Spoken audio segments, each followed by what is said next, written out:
What's up, everybody? Alex from ASC. So we've got a bit of a menage video going on today. I've got two things going on. We've had to move obviously some stuff around. I put a shelf upstairs just to put some stereo equipment on, and I'm just going to currently nip downstairs. Oh, I'll show you this too. This is quite cool. Got some new Snap-on pint glasses. Should be good for the boys when we're playing pool up here. Now, I did a bit of a boo-boo and I made the video of the guys turning up with a truck on, what do you call it?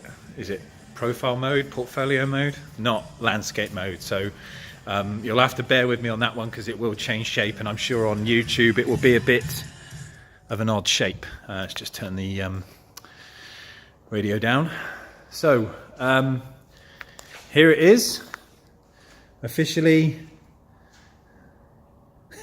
Look at the size of it, the Mr. Epic. It actually just, I thought I'd kind of created enough space, but it does tend to dwarf my garage. I get my head out of the way, just slightly. So they are bolted together now. We did notice a couple of issues with the box. You saw how well it was wrapped, or you will see how well it was wrapped on the lorry itself.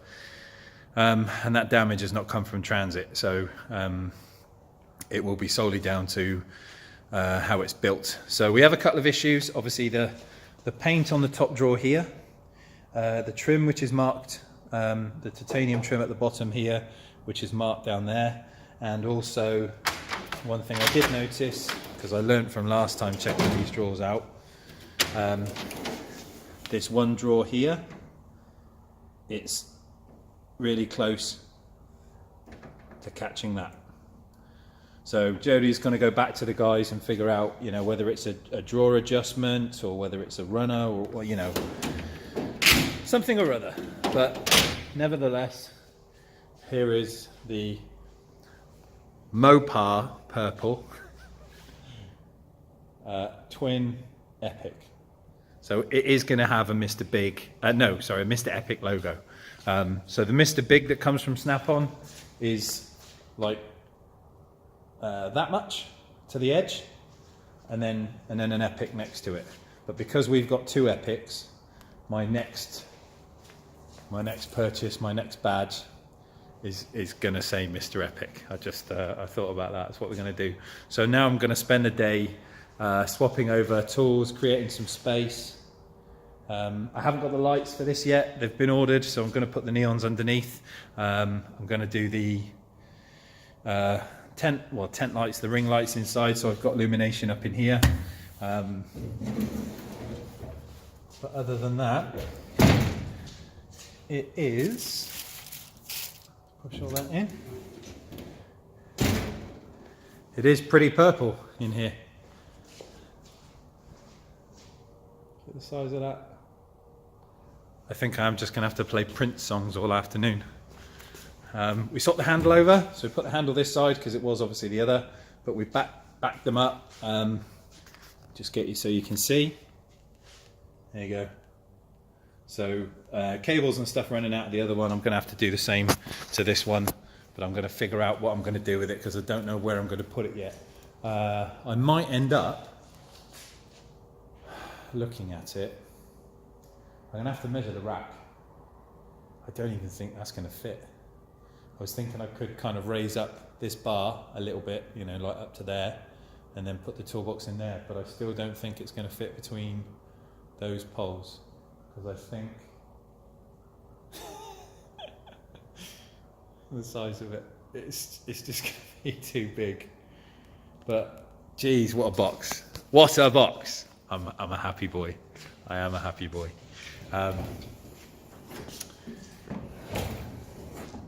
So cool. Love that opening and closing. So what else? Right, Snap-on stuff. So I broke a hammer. I broke an Allen key. The Allen key has been ordered. Jody didn't have one in the van, and I got myself a brand new hammer because I split the end off this one. Yeah, so brand new hammer, taking the Allen key away. I'm still working through I'm gonna have to go through everything. I want it all kind of spread out and looking nice and lovely and illuminated. But Jesus Christ, I can't get over how big it is. Sorry, blasphemy. So what else have we got going on? So I've been really busy in the shop. We've had cars in and out, late nights, all sorts of stuff going on. In between, Chaser stuff hasn't moved. I did phone the insurance company and I chased them up, and I basically said to them if they didn't sort something out soon, I was going to see a company called Help Hire, and they just basically give you a car and then sue everyone, because I'm getting fed up of waiting. And they said they were speaking to somebody today. That was like 2 days ago, and I would get a call back. But of course, no call back. Because why would they? You know, I'm just paying their bills. Anyway, so Lotus stuff.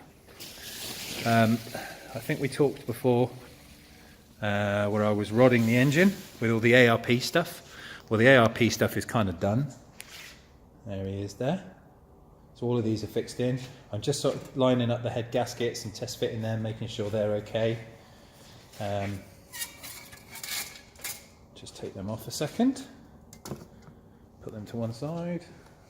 I just want to rotate the engine so you can see what's happening with the V8. Get that off carefully. Right. So the rodding is done. The bores are all cleaned. And just turn that over. Yeah. So I got a chance to put the crank in. And the big end caps, they're all bolted down and torqued up to spec. There's build paste inside the engine, so before the engine basically gets oil pressure, it will still not do any damage with itself. Gotta love a flat plane crank. But yeah, it's beautiful. So engine is coming along strong. Had a nice little chat with Joe at JE, and he's sending me out the Conrod bolts for the pistons, which are rebuilt over here, ready to go in, and some Hylamar sealer, and then I can basically drop the units in because they're all made in one. So there's the pistons, there's the Conrods. Obviously they're all in. This is the build paste that you can see, this little white gunk. But I've bought the new Conrod bolts, so I can basically Hylamar the wet liner, sit it in the bore, tighten it up on the crank, and then when that's done each side you torque down the heads, and then you've basically got to leave it for the Hylamar to kind of seal. It's one of those weird things where it doesn't really kind of cure. It stays a bit kind of tacky and a bit moist, but it does its job. It seals up the engine, but you can't, once it's kind of in, you don't really want to disturb the wet liners because the pistons can push the liners up. A couple of other things. So my good friend Mike, my Lotus guru, he's managed to send me, so this was the old, we had contamination in the engine. That's the state of the old oil pump. You see the scoring? It's absolutely trashed. That's what happens when you run an engine with metal inside it, when it's not cleaned out properly. So that's the old one. We have a new one, and all the bits and bobs to replace it, and new oil pump cover. Yeah, just absolutely trashed. So yeah, so that's going on. Heads are built. Pop this over here. Managed to get the cams in. They're all torqued down, ready to rock and roll. Both of them done.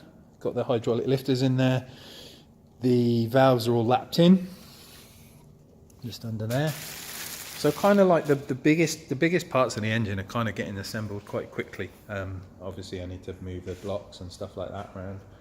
But yeah, everything's getting quite fast. It's moving quite fast with regards to assembly. It's lots of measurements, lots of cleaning. Obviously with a contaminated engine, you never want the risk of just taking another part and placing it onto the new engine, because it'd be pointless. You're asking for trouble that's going to happen again. So everything is cleaned meticulously again and again and again. I'm proper going through it so much.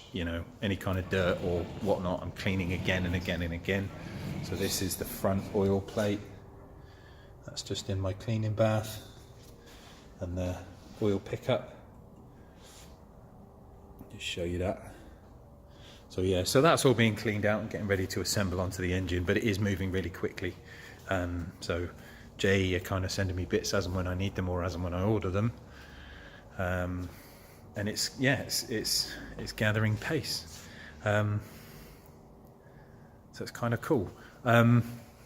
What else? Haven't heard back from the drone people yet with the Unique. That's still out.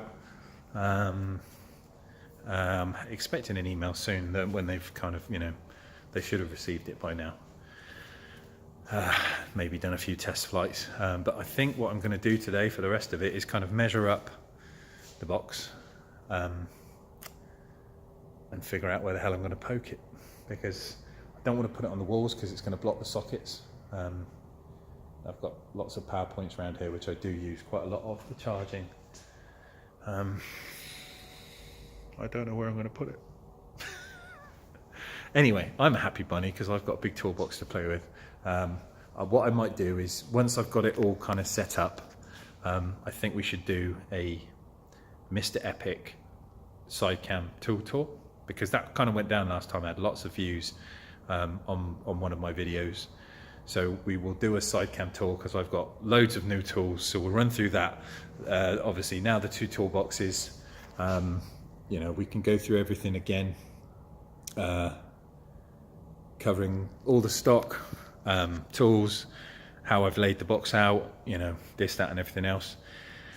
But yeah, so I will merge the 2 vids, get them up onto YouTube. You can enjoy them. But for now, that is officially, little Lotus there poking out, that is officially Mopar twin 84-inch 14-foot long Mr. Epic. I will see you soon. Bye.